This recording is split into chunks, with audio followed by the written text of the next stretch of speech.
This meeting is being recorded. Can everyone see my screen? Can everyone hear me?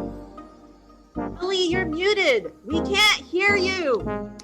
Oh, sorry. Can everyone hear me now? And so a lot of graduate students struggle with mental health throughout graduate school. And so one question that we want to really tackle is, what are the causes of these mental health struggles? What are the roots? Does it tend to be pre-existing conditions, or do people tend to develop this anxiety and depression that we see a lot in graduate school during their PhD? That's a really good question. So first of all, I want to preface all of this by saying, what I'm going to say here are my own views. I'm not representing any institution or anything like that. And I also want to preface the answer to that question by saying, many students are going to feel stress in graduate school, right? And that's not objectively bad, right? It is a stressful experience. Many things in life are stressful. It's also not unique to graduate school for the biomedical sciences, right? We see this in medical school and law school. Any sort of competitive environment is going to cause some stress. And I think part of the learning experience is learning how to manage and juggle multiple stressors. And so, if it tips into the realm where you need more help, I see that as a learning opportunity. That's part of what we need to learn for life. So back to your question of, what's the cause of these things? So certainly graduate school is stressful. The question of whether these symptoms are most of the causes, whether symptoms are premorbid, whether people have come in with some of these symptoms and they're triggered again by the stresses of graduate school, or whether, it starts because of graduate school, I think there's not really a way to know. So, there's a study that the World Health Organization did a study in 2018, and I think they found about 1/3 of graduate students had symptoms of depression and anxiety. And then, there was a survey that was published in Nature a couple of years ago. They asked students specifically, how many of you have sought help specifically, for symptoms related to your graduate studies? Now, again, it could be a self-selecting sample here, right? So about 1/3 of people there reported that they did it. We don't really know who's answering that. Also, let's add on to the fact that, students in graduate school are in an age range when many mental health disorders first present themselves. So we don't actually know what would have happened, otherwise. Anxiety and depression are part of the human condition. So, we don't know if it's graduate school in particular. Plus, I'll add on the fact that, without making sweeping generalizations, many individuals who have gone into these types of programs have a high risk for perfectionism and high intelligence and things that correlate with anxiety and depression as well. So I think that all of that speaks to the fact that, we don't really know, but the answer is probably that there are both categories, right? That there are people who have a history of mental health conditions with symptoms triggered by the stress, others with new onset, and we can't really say what would have happened otherwise because it's a complicated picture, I think. Absolutely. I think that's well said. And in light of that, with graduate students presenting a lot of symptoms with anxiety and depression, what advice do you have for graduate students to improve their mental health overall? So this I could probably speak about for an hour in and of itself. Let me start by saying, and maybe this is probably the most important thing that I think people can take away, is that, we have a great capacity for resilience. And, resilience doesn't mean not having challenges. It doesn't mean not struggling. It means finding the capacity to, survive and then sometimes even thrive through adversity. So, sometimes we get knocked down and the question is, how do we get ourselves, to not stay down? How do we pick ourselves up again? And so I think, part of what we want to do is pay attention to our mental health so that we can access that resilience. And this is, again, universal, right? If you're feeling, I'll just speak to people out there, if you're feeling like you're having symptoms of anxiety or depression, you are not in the minority, right? Many people are. So the question is, how do we improve our mental health? So the first thing I would say is to be proactive and self-aware, right? Often we think like, I'm really stressed out, or I'm really unhappy, or I'm really anxious, but, I wish I had less stress. It's often we have a lot of stress, right? That's not necessarily going to go away, right? So if we know that we have, if we know that we're struggling a little bit, we need to look for those red flags and say, okay, wait, this is a time that I need to double down on my resources and see what I can do to change things for myself because I'm struggling a little bit, right? We don't have to look very far. We just had the Olympics, and I think, Simone Biles was a great example of saying, like, I need to step away for a second. It's not necessarily stepping away, but it's reading the red flags within oneself and saying, I need to take care of myself right now. So figuring out how to take care of yourself. And that leads, I think, to the second thing, which is, we're all tired of hearing it, but self-care is super essential. So we all talk about it and we all pay lip service to it, but we rarely do it. But honestly, when you're saying, I have thoughts cycling through my head and I can't stop ruminating about things, and also I haven't slept in 3 nights, right? Well, you're probably not going to be able to feel better until you get some sleep, right? So you really do want to make sure that you're sleeping, you're eating, you're exercising if possible, right? Like you're taking care of your basic needs, because that's going to be really key. Maintaining your physical health is going to be really key to maintaining your mental health. So we have the self-awareness, we have the self-care. 2 more things that I'll just mention here, although again, I could go on for a long time.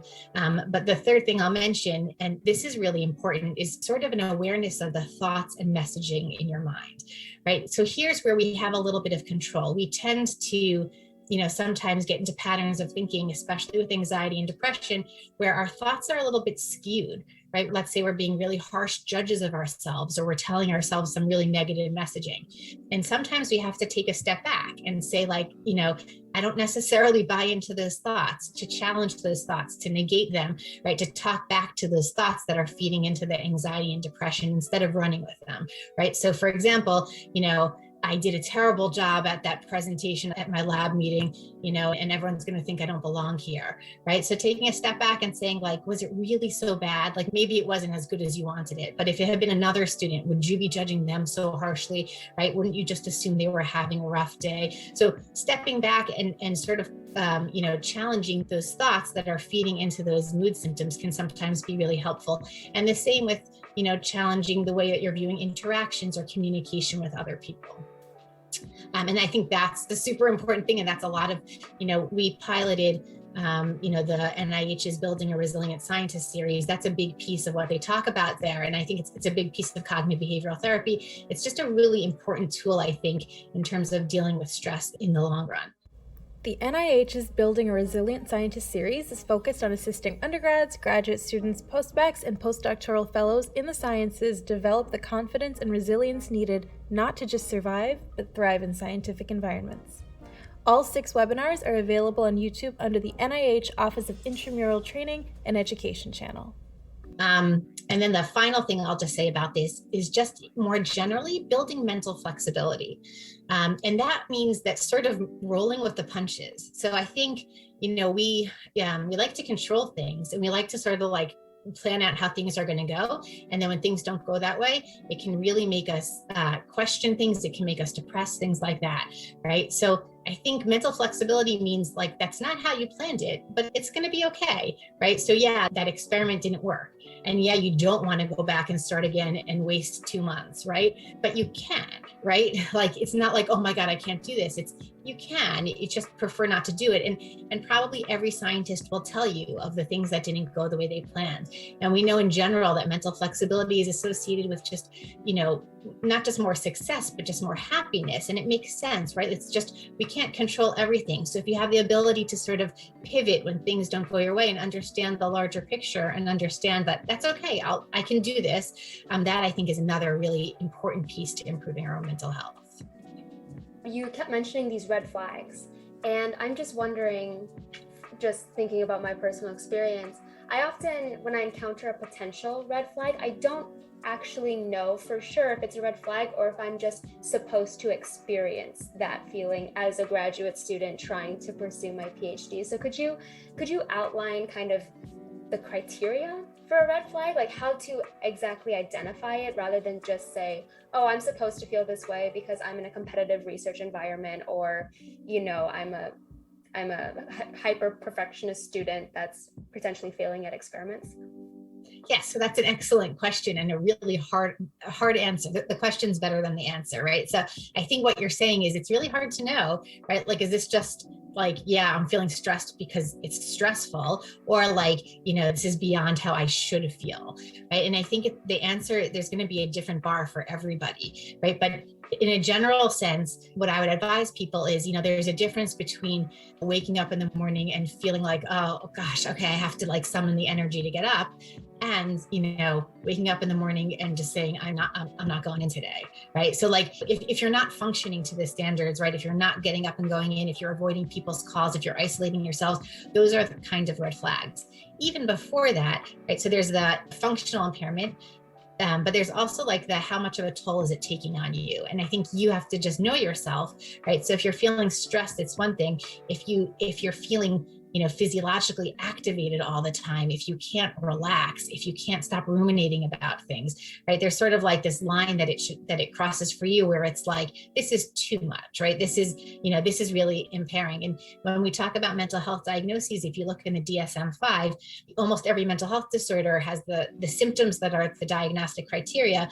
And then one of the qualifications for a disorder is that it either causes functional impairment or it causes significant distress. And that's the subjective piece there. It's like, you have to know yourself and know, like, is this getting in the way? Is this not the way that you are, even when you're a little bit stressed? So it goes back to that self-awareness. A moment ago, Dr. Cukor mentioned the DSM-5. If you're unfamiliar, the DSM-5 is the Diagnostic and Statistical Manual of Mental Disorders. It is the American Psychiatric Association's publication that provides a common language for clinicians to communicate about patients and establishes consistent and reliable diagnoses based on a set of criteria that can be used in research and treatment of mental disorders. And then also another thing I wanted to ask is the self-care piece. I am a big self-care advocate. I always encourage my friends to indulge maybe a little bit more than they should maybe, but with self-care, I'm wondering, in your opinion, I know it looks different for everyone, but what effect should it have on you, and what does it look like in an ideal situation? I know it's subjective based on the person, but generally, like, what is self-care? There was a recent publication where some individuals talked about time management in graduate school, and they allocated 15 minutes of self-care as a treat. Here, Ellie is referring to a paper released in July of 2021 called 10 Simple Rules to Improve Academic Work-Life Balance that caused quite a stir on Twitter. And I'm just wondering, could you kind of speak to how long self-care should be? How do we know if our self-care is sufficient, if it's adequate? That's so interesting when you cite a number on it. It seems so strange to me.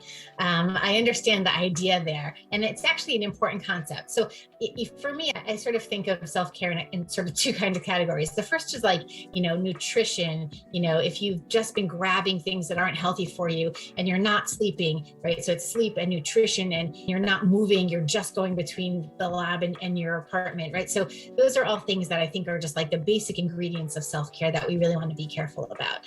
The other part that you're talking about, which often is called like work-life balance and things like that, I think is super important, right? Which is having times for yourself where you engage in other things that is not school and like basic life necessity. And I think that's part of, I think that's the challenge in graduate school very much, and for life, right? Life has responsibilities. And if you're just doing your responsibilities, even if you're passionate about your work, you're losing out on a lot of things. And I sort of think of, we have this sort of cup of resources, and when we're stressed and we're working hard, we drain that cup, and we need to have those times and those activities that we do that restore that cup of resources for us. And so in an ideal world, it's larger blocks of time. So it means taking vacation sometimes, right? And I think, as a culture, we're moving towards this, but it's not just okay. It should be a respected and laudable thing to say, I'm taking this time off and I'm not going to be that reachable. That's important for all of us. Even for scientists who experiment, you have to work around the timing on it, but it's really important to step away because we can't restore ourselves without it. So it's the larger blocks of time. It's the taking an evening to go to a play or something like that, right? So it's the leaving work so that you can go to the gym.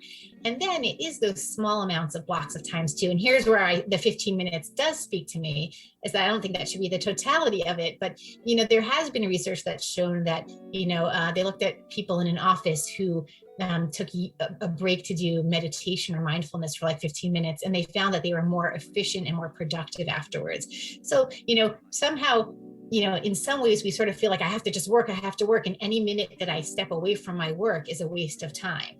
But in fact, first of all, we want to have a more full life than just work, right? It's not a waste of time if you're doing something enjoyable, if you're reading a book, right? It doesn't have to have that, a purpose work-wise, but also we know that we're just better for it. We know that when we take a break, when we restore ourselves, we can actually be more efficient and more functional. So there's really a positive effect of having this balance in our lives, however we make that balance. And that means taking advantage of the bigger times. And when you can't do the bigger times, still building in those smaller times. And I'll just end by saying, I will sometimes, when a very hectic day, I will say, I'm going to have a cup of tea for 10 minutes and this is my break time, right? Like I remind myself, this is when I'm going to get restored, and I'm doing this in the act of relaxing. And I'm going to try and get myself to sort of calm down a little bit, because we need to build those times into our day. I think how you said that was really helpful in terms of not putting like a constraint, because when I first read this publication, my initial thought was, well, I did yoga for an hour and that is that's way longer than 15 minutes. And so I feel like there's this pressure to conform to what someone says or thinks. And so it seems like it's very much more like a guideline in a sense of finding something that rejuvenates you, as you mentioned. Exactly. And it's about finding that effect, making sure that it is restorative and rejuvenative in that way. And that can vary based on the individual for sure. Right, exactly. And so tying into the self-care line of thinking, what are some coping mechanisms that you found in your work that are effective for graduate students? So I think coping mechanisms, they take different forms. So the first thing I'll say is social support and social interaction. And I think, even if you say that you're an introvert and, you thrive on your own company, we're all, as human beings, we all need social interaction and we all benefit from interactions with others. And so, that is a huge coping mechanism, is to make sure that you're interacting, you call people, you get together with people. If you don't know people, if you're new to your graduate school, right, go to a lecture, go to a meeting, challenge yourself to introduce yourself to one new person each time, go to a club, right? That really, it helps to ground us within the community, and that really helps us. I think there's also, individual behaviors we can do. Exercising is great for us physically and mentally. Going outside, just like remembering there's a world outside. Activities like yoga and mindfulness and journaling and grounding exercises, whatever works for you, those are all really good coping mechanisms. And maintaining perspective. Right. And that's like a little bit of a different kind of mechanism, but, we get very stressed and in the moment, and sometimes taking a step back and saying, there are going to be many moments. Some are going to be positive because some are going to be negative, right? How important is this one moment? Am I putting too much weight on it?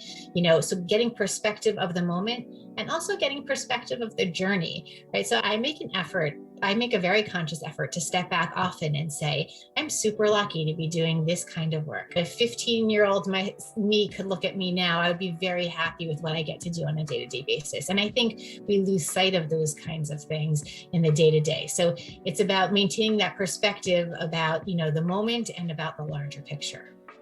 So true. I feel like I never thought of that before.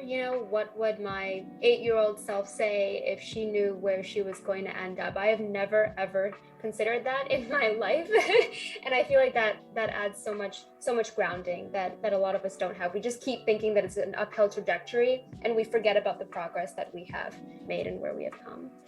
I wanted to follow up about the social interactions part, because I'm an extrovert. I really crave social interactions. And so we're hopefully coming to the end of the COVID-19 pandemic, although I'm not going to jinx it. But during the height of the pandemic, when we were all in lockdown, especially in New York City, I guess my question is, how would you advise graduate students that are craving that social interaction, but are faced with the limitations on social interactions imposed by COVID? Yeah, so this has been really, we've heard a million times, this is such an unprecedented time, but in terms of that kind of challenge, it was really, really a real challenge to our social lives. And, I'm the opposite. I'm an introverted person and I would rather sit with a book any day of the week than go out to, get together. But that being said, if I haven't seen people in a while, it affects me. Like I feel it, right? So like, I need to feel grounded with people and in the community. And I think, we found some really innovative ways, right? Clapping from the balconies and singing from balconies. That was a way of like sort of being in this together and having some feeling of togetherness. And I think we showed a lot of resilience as a whole over COVID, and especially in terms of the socializing and finding these ways. And, we doubled down on doing the tele pieces of things on Zooms and everything like that. And it wasn't ideal, but it was a lot better than not. And I think that's, there was so much that people were doing Zoom games and Zoom watching videos together and, those kinds of things. I think that's a way to create that togetherness. And even when you're tired of that, or even if you don't want to pick up the phone to call, the gains, the benefits of it really, really pay off. So it's, throughout COVID, I've been saying, and I agree, I hope we're getting to better times here. I've been saying it's about, being creative in how you interact with people and, and pushing yourself even when you don't feel like it. I looked at my kids and I saw, the very beginning of COVID, they created these games that they did on Zoom with like their cousins. And, they did it with cousins who live in different countries, which they'd never done before. And it actually brought them closer to people who hadn't been in their lives, right? So I feel like, you can use the opportunity to try and also during COVID, like it was such a strange time. It wasn't strange to reach out to people you had lost touch with and say, hey, how are you doing this time, right? So you could use it as an opportunity to sort of double down on relationships and reach out to people, so I feel like there were opportunities there. It's just a matter of creating those opportunities and making the most of them. As Dr. Cukor points out here, social distancing doesn't have to mean social isolation. Though we may be states or even continents apart due to COVID, we can still speak to those that we love and care about. As an example of the innovation we have bringing us together during this crisis, Netflix Party. It's a fun Chrome extension that allows you to watch Netflix with other people. And in case you're curious, no, we're not being paid for this plug, but who doesn't like watching TV with their friends? Absolutely. I think I also noticed that I would reach out to people that I feel like I had drifted apart from and wasn't really in contact with. But COVID is such a ubiquitous thing, right? That it was almost like an excuse, I guess. And so one thing that I wanted to ask about for sure is like the ultimate taboo, I think, in mental health, which is therapy. And so I wanted to ask, what can therapy do for graduate students? I think a lot of graduate students, especially incoming ones, or ones that are pretty young in their PhD journey, are often confronted with, should I be in therapy? And this goes along with like the red flags discussion that we had earlier, identifying the red flags and knowing whether or not you're actually going through a mental health struggle. But what can therapy really do for graduate students? I know that oftentimes there's like a free 10-minute consultation with some therapists that they offer. But therapy can often also be a big financial investment. And so I'm wondering if you could speak to what can therapy do for graduate students and what does it look like? What are the benefits? And what would you want a listener who's considering therapy to know if it's right for them? Excellent question. And I think I'll start with your comment about it being taboo. And I think, again, looking for silver linings of COVID, maybe this is one piece of growth that we can have from this pandemic, is I think that we've talked about the mental health crisis a lot more. We've acknowledged the fact that people are struggling. I think, workplaces have gotten used to checking in on how their employees are doing. So I think we're creating a different language where we can acknowledge that mental health is a huge, important piece of things for everybody, and it shouldn't be taboo. So hopefully that's something that we can continue doing. In terms of therapy, so there are a lot of different roles that therapy can play, and I will admit my bias straight out, right? I'm a psychologist, and so, I'm a big fan of the benefits that therapy can provide. I think for each person, there's a different bar when the right time is for therapy. So I liken it to taking care of a car, right? So some people will take care of their oil change within the right amount of miles every time.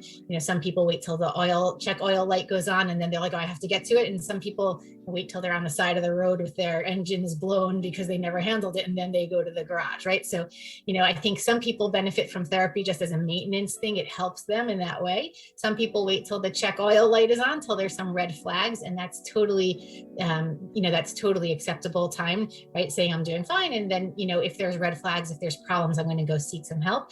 And some people wait until that crisis is happening and they're sitting on the side of the road, and absolutely then you should seek some help. But certainly, and what that looks like is when it's affecting really your work, your happiness, and it's no longer that you're going through a challenging time, you're going through a negative time. And then for sure, you want to reach out for psychiatric services. So I'll highlight maybe a couple of things that therapy can do for you. The first is, we talked before about those negative thought patterns that we often fall into, right? And sometimes we lose sight of things. We're not so objective, right? So therapy can be that objective voice in helping you to evaluate, right? It helps you to gain perspective. You have somebody outside of yourself and somebody outside of your peer group and family group, so that you can be very open and honest, not worrying about not only they're judging you, but also about how your pain is impacting them. You don't have to take any of that into consideration. This is somebody just entirely objective. And they can help to point out those thought patterns that are not helpful and help you see other perspectives. Therapy can also help you be more productive. It can help you with sort of behavioral strategies, help, suggest for you ways that can help you be more productive. It can help you with encouragement, with grounding. And then, I'll just add in here, we know that people sometimes go to therapy for relationship counseling or for advice on how to, deal with certain relationships. Grad students are dealing with some very major relationships, including with their PI, right? And sometimes, having a person on the outside who can help you take apart that relationship. How do you communicate well in that relationship? How do you deal with different expectations? All of those kinds of things, right? Sometimes that outside person can be really helpful for that. So there's a whole bunch of ways that therapy can be helpful. Great. Thank you so much for outlining that. I had a question about, how do you know if a therapist is a good fit for you? So that's a very important thing, right? Because there's different types of therapy, different modes of therapy, and different schools of thought. So that's one piece of it, but you really have to feel comfortable. I say you have to click with the person, because you really have to sort of let yourself be vulnerable, be open about everything, or you won't benefit as much. You also have to respect the feedback the person is giving to you. And so, when people are looking, you can sometimes get a vibe, but it really comes down to sitting with that person or, over Zoom or whatever it might be, and just feeling like whether that click can happen, and giving it a little bit of time, because you're not going to feel naturally, that comfortable the first time. But I think it's about, feeling like, is this process working for you? Is this helpful for you? And do you feel comfortable with that person and open to their feedback? That's really important. Gotcha. Yeah, I think this passing the vibe check is really important as a therapist. Pushing a little bit about how much time should we give a therapist, for example, for us to feel comfortable with a therapist. Because like I said earlier in the preface for this question, therapy is a financial investment. So it's kind of like there's this ticking clock in a sense, or a ticking wallet basically, where I think people may have problems of knowing like, how much longer should I wait to see if I'm comfortable with this therapist? Do you have any thoughts on that? Yeah, I can't give an exact number, but there are very real considerations involved. So, I would say sometimes you can ask your therapist, like, can you describe to me just how do you view this and what steps might we take? And sometimes it's helpful to ask, what the plan might be. I think there's an assessment period, and then there's when you start to get into things. So I would give it a few sessions at least, but I don't think it's necessary to stay with someone for a few months if it's not feeling helpful for you. From your point of view as a psychologist and what you have seen, do you think that mental health services should be required for institutions to offer, specifically graduate research level institutions? And what are some of the barriers to making that a reality, if so? This is a really difficult question, and I'm not going to do it justice here, but I'll give you my very basic thoughts, which is, I'm a huge advocate of mental health services, and I think access needs to be a priority. And so graduate schools need to help their students gain access. The hard question is whether, how? Is that in-house, or is that, locally and garnering the resources of the community?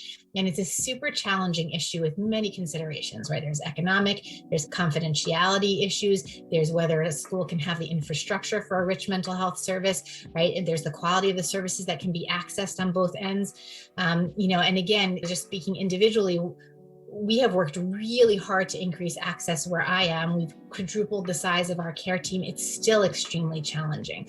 And there's many considerations, but something I'm incredibly passionate about. I think most people say like, yes, we should have access. And, where I am, the leadership is very passionate about it as well. We can look outside of the graduate school. I think in our country, we have a mental health problem in terms of access. This is something that has not been figured out and needs a lot of more attention. So I guess, it's a vague way of saying we need to do well by our students and we need to help connect them. I think employers are looking at this too, right? So, what's employers' responsibilities to their employees? Do they have EAPs? Do they need more robust services? Should they have mental health on site? So it's a larger conversation than just graduate school. But I think, my bottom line would be to say that access needs to be a priority. Figuring out what the best way is to get students access to great services is the important part, and figuring out the logistics of that needs to have a lot of attention to that.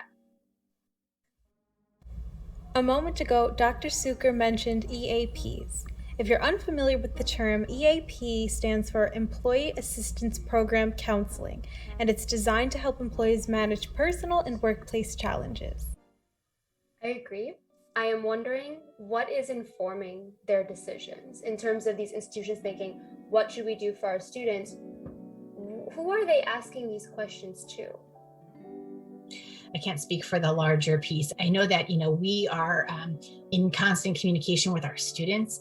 I know that our students' governmental body, surveys the students and they present that to us. And that has been a huge factor in us making the case for needing more services. So I think the students themselves, when they're able to communicate what the need is and what the problems have been, I think that that's a great voice. And then it's a question again of the logistics of knowing that that's something that needs to happen. How can it happen? Where can we access, not just services, but really good services for our students, right? We don't want to just throw something at it that's not going to work. So how do we get them really good care? How do we do it in a, economically and logistically and confidentiality viable way where it's really in the best interests of the students? And I think those are some of the factors involved.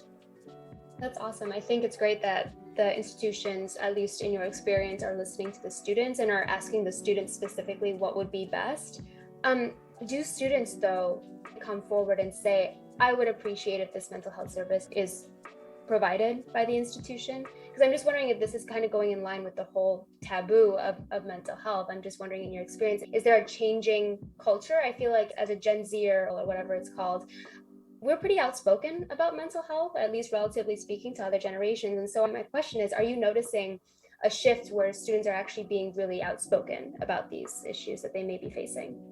So, and I don't know what's happening on a larger level, but I am noticing exactly what you're saying. But I do think it's important to have survey kind of data so that students can speak up anonymously. I think it's important to have mechanisms where students can talk up without being identified about what those needs are. But I think that especially in this generation, people are very willing to say like, no, this is something that we know everybody's experiencing. We're going to be the ones to talk about it. And let's talk about what we need. And I think that's really elevated the conversation to a new level, which has been wonderful. Absolutely. And going in line with what we discussed earlier about what therapy can do for you in terms of behavioral strategies, what are some effective time management strategies that have worked for students that you've seen in the past? I think time management is one of those skills that really we need to master in graduate school in order to be successful, or at least feel successful. And so what are some strategies that you have given your students? Yeah, I think I agree with you. I think it's really key in graduate school to have good time management strategies. I also think it's really important for life. I think life tends to get messier, right? So like maybe you have a family, and so there's time management, I think, always ends up being an issue. And so, a few things that I think are important to think about in terms of time management. The first is about being aware of what your priorities are, right? So, instead of putting out fires and just working on the thing that's right in front of you, you want to step back and create your own agenda, and think about what you need to do. And if you have decided that something's a priority, you want to make sure you're actually making time for it. And I actually saw a quote, and I can't remember her name. I saw a quote where somebody said that when she wakes up in the morning, she doesn't check her phone first thing, because what that does is when she checks her phone first thing, it's just everybody else's needs get put on her agenda as the priorities. But first she takes a little bit of time to think through what she needs to get done. And then she goes ahead and checks her phone and sees what else there is. So I think, in a small sense, right, we want to look at what our priorities are, but also in the larger sense. So if we really value family, right, but we haven't actually called home in 4 weeks, right, then that's a priority that you're sort of ignoring. You want to think through what's important to you and make sure that you're hitting all of it. The second thing I'll say is compartmentalizing. And we tend to use that as a negative term, but I think it's a really important tool for time management. Compartmentalizing means, I'm going to work on this thing and only this thing, and I'm going to try and attend to it without any distractions, right? So, I'm very aware of the fact that I'll be working on a manuscript and I'm like a trained rat. Like my email will beep and without even thinking, I've already gone over to my email, read through the email, and then determined it's not really that important. And I go back to my manuscript and it takes me 10 minutes to get back to the flow of what I was writing, right? It's a very inefficient system. So, compartmentalizing means saying for an hour now, I'm just going to work on this paper and I'm going to mute my emails and I'm not going to look at my phone every time it lights up, right? And we do this in other times, right? So when I'm sitting with a patient, I don't check my phone, right? We're able to do it when we're not allowed to. So it's a matter of telling yourself, I'm just going to attend to this. And then when that hour is over, I'm going to give myself, half an hour to look at my emails and check things and then a 15-minute break. But I'm going to give time for all of those things because otherwise I can't shut it out. But for right now, I'm going to block out those distractions and work on this. So I think compartmentalizing is really important. I think being realistic in your expectations is really important. So in terms of time management, right, you want to be realistic in what you can really get done and give yourself the time to get it done and not say okay, I'm going to write that entire manuscript in these next 2 hours, right? You want to be realistic and set realistic goals. And you want to schedule in breaks, small and large, like we talked about before. And the last thing I'll say about it is, many students talk about issues with procrastination. And I think that goes to time management also, is that if you just don't get into something or you don't do it, it's only harder to sit down and do it later because now you feel like you're already late with it. You're not going to be able to do a good job. So then you procrastinate more. Procrastination is a huge thing that grad students deal with. And again, something that's very common. And one of the techniques that people have found most helpful that I've spoken to is, they suggest doing 15-minute increments. So if there's something you've been putting off, telling yourself, I'm just going to sit and do this for 15 minutes this morning. And the reason why is because if you tell yourself you're only doing it for 15 minutes, then there's no expectation that you're going to do a great job with it, right? So you're not talking about perfecting it. You're just talking about starting it. And that's a lot less overwhelming. But once you've started it, right, the next day, it's a lot easier to get moving on it because you've already done 15 minutes worth. You already know what you have to do next. So you want to sit down for your 15 minutes. If you want to sit for longer, you can, but don't expect of yourself to do that. It's a little trick to get ourselves moving on those things. So if you find there's a project that you haven't been working on, just telling yourself, tomorrow morning, I'm going to get up and I'm going to work on it for 15 minutes. And then the next day I'm going to work on it for 20 minutes, just giving yourself, that permission to just step away after 15 minutes, it becomes a lot less overwhelming. So I think that's a technique that people have found helpful. Is it weird that I've already thought in my head of how to incorporate these strategies? This 15-minute rule is, I think, potentially really breakthrough-y, very helpful, because at least for me, I have a to-do list and I have check boxes. And if I start on something and I don't check off the box, it freaks me out. It's oh no. And so if I know that there's something on my to-do list, an empty checkbox where it's going to take a really long time to do it, I'm just going to push it off. I'm going to push it off because I'm it's an investment of my time. And so I think that's an excellent strategy. Thank you so much for sharing that with us and our listeners. Well, and it's also, yeah, sure. It's less rewarding when you don't get to do the check mark because it's going to, of course, you're going to choose the ones that are shorter and quicker. Exactly. Which is, I think, always the most helpful thing. So, yeah. Exactly. I think also instead of just having, my check boxes, I'm just going to write do 15 minutes of this. And so, in 15 minutes, I'll be able to check it off regardless of if it's finished or not. There you go. Exactly. Dr. Cukor, so helpful. It's working towards the goals. It's not just about finishing the goals, right? Exactly. It's like about the journey, not the destination. Exactly. And so another question that I wanted to ask is one that we touched on a little bit already, which is dealing with imposter syndrome and feelings of failure and inadequacy when experiments don't pan out, when we don't do well in a lab meeting, or we feel like we're, at least in my case, I feel like I am the least knowledgeable in the room, and I feel like everyone has more degrees than I do and more fellowships. I'm just wondering, what advice do you have for graduate students that are feeling those feelings? Yeah, I'm so glad you brought up imposter syndrome. I think for those who aren't familiar with the term, right, it means feeling like you don't really belong, that like somehow you got there, but like you're not as smart or as good as everyone else in the room. And, it's just a matter of time till they figure it out. And this is something that graduate students really, talk about. And well, they don't talk about it. They feel it and they don't talk about it. And so they don't realize that it's such a common thing. And one statistic that I saw was that over 70% of people report that they've felt imposter syndrome at some point in their life, right? So if you haven't felt imposter syndrome, it's more rare, right? So this is something that people feel, right, that they don't measure up. And this is exactly what we were talking about before. Those are the skewed thoughts of anxiety and insecurity, right? That's your anxiety bully being like, I don't know, these people seem really smart. And I think it's really important to realize, first of all, again, that this is a common thing, but I think it's important to step back and remind yourself that you are likely underestimating your own abilities, right? That's where the skewed thinking comes in. You are not giving yourself credit, and you're likely overestimating the ability of everybody else, right? And if we look at the 70% number, right, if you're feeling that way, a whole lot of other people are looking at you and thinking, oh my God, I'm not as smart as that person. Oh my God, I don't measure up to that person, right? So, this doesn't come from any basis in, in objective thought and reality. It comes from our insecurities, and we need to remind ourselves that and use our self-talk. And I think the other part of it is also the acknowledgement, like we talked about perfectionism for a minute before, the acknowledgement that like, we also don't have to be the best at everything, right? So, we don't have to be the smartest in the room or the most charming in the room, or, everybody has their own skill set. Everyone has their strengths and weaknesses. If you were excellent at everything, I don't know, people would probably hate you, right? Like that's just too much, right? We all need to have our weaknesses. That's just reality. And so, if you're in grad school, it means that someone has looked hard at what you've done to this point and said, we are investing in you. You have what it takes. And just bring that willingness to work and that enthusiasm to the table, and you have nothing left to prove. And you don't have to work so hard to prove it to yourself. Just do what you've been doing because they've already invested in you. Absolutely. And I think it's especially challenging in a research environment where, everyone is here because they were the best where they came from, or they were the smartest in the room. And now everyone was at some point the smartest in the room. And so it's like this hyper competitive environment that really feeds into a lot of cases of imposter syndrome.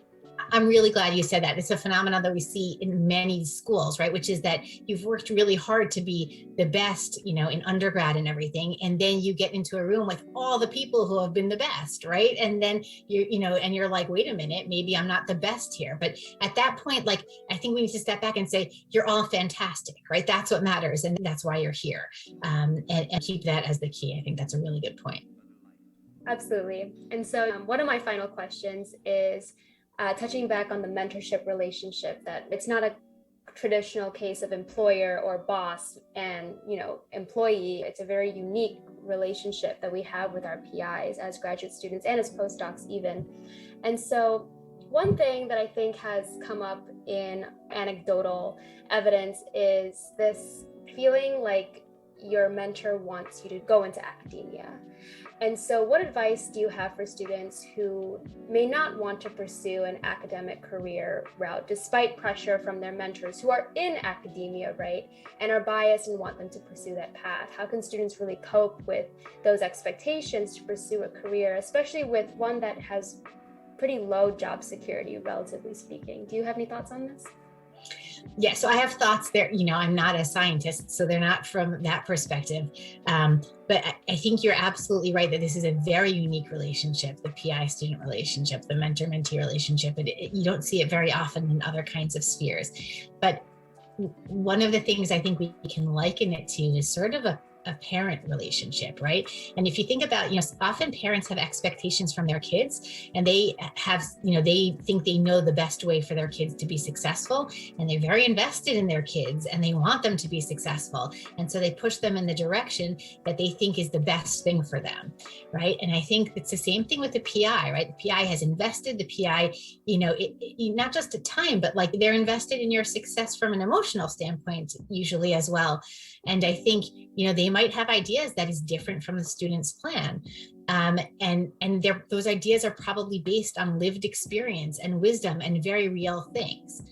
But just like the parent-child relationship, right, it's the student's life, right? And you need to go through that process of differentiation, and that's okay, right? Like, so at some points, when you're growing up, you tell your parents like, no, actually, I think this is a better path for me, or I think I want to go to this college, or I don't want to do, whatever that thing is that you're suggesting. And that's what makes you grow up, and developmentally, that's appropriate for you to grow up and try things differently than what your parents want. And I think it's the same thing here, right? Career choice is a question of values and different kinds of priorities. And it's okay to disagree with your PI. That's the process, I think. We need well-trained people in all sectors. And in my mind, I'm a fan of pursuing passion and what you're excited about and what you'll be excellent at, wherever that may lie. So I think, there's no objective right or wrong. I think the key is to own what you want, and then to try to communicate that with your PI in a way that's respectful and respects where they're coming from and their wisdom. So it's not combative and not judgmental of their career path and being like, I would never want to do what you do, right? Because, they've invested in that career path also. So it's not just about you, it's about what they do.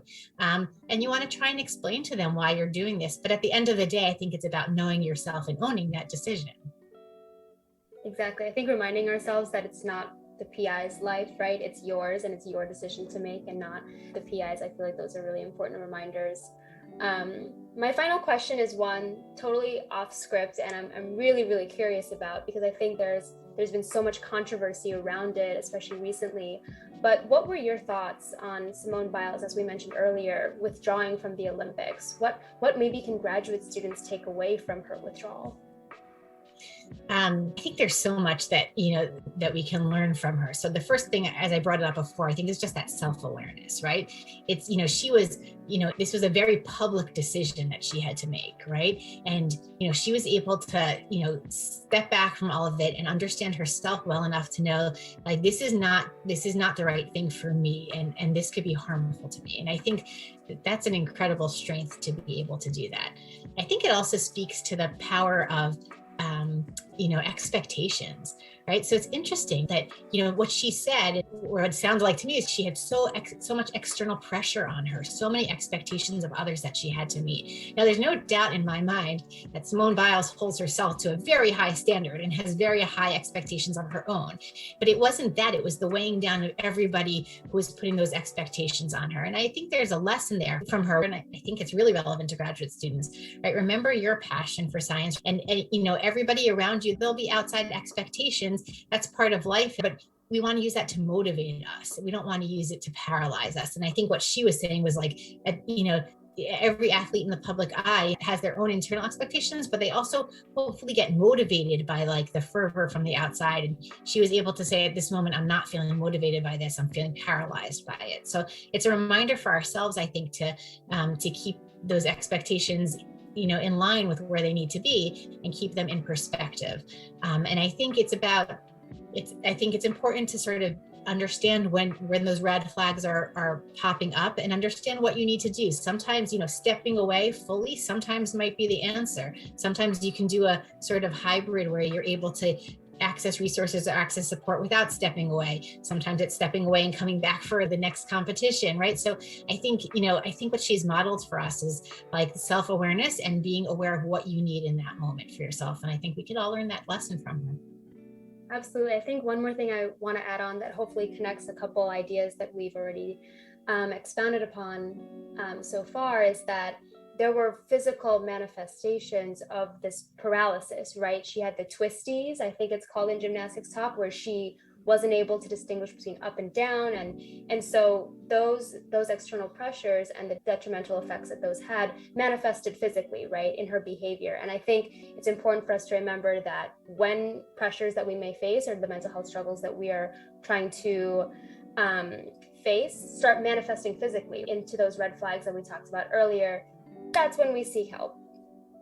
That's absolutely a red flag, right? When we're physically feeling it, I definitely agree. That's absolutely when we want to seek help. And I'm just going to encourage people to reach out to people. You know, I keep talking about accessing support and resources, and that means mental health resources. But also, you know, I've seen too many people who are struggling and don't tell people around them about it. And telling your family or friends or peers or whatever, like, oh, this is really stressing me out. Even if you're not comfortable being entirely honest about it, that's where you can get some fantastic support, right? That's where people can start to be like, really? Because you know, I'm really impressed by this, or yeah, I was super psyched out about that, right? Like it's very helpful. So, you know, locking it up deep inside is just not a helpful technique at all.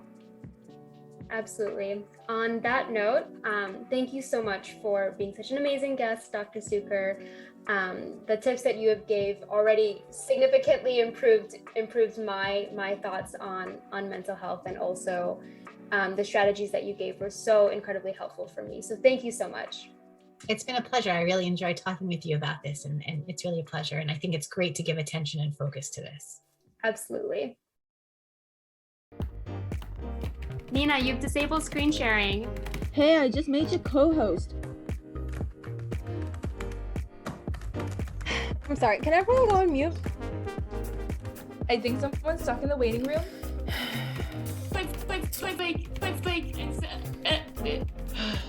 You're breaking up again, Ellie.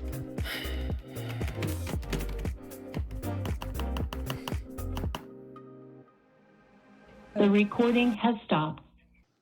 Politics Under the Microscope would like to thank the National Science Policy Network, NSPN, Science Education and Policy Association, SEPA, and the Rockefeller Inclusive Science Initiative, RISI, for their support.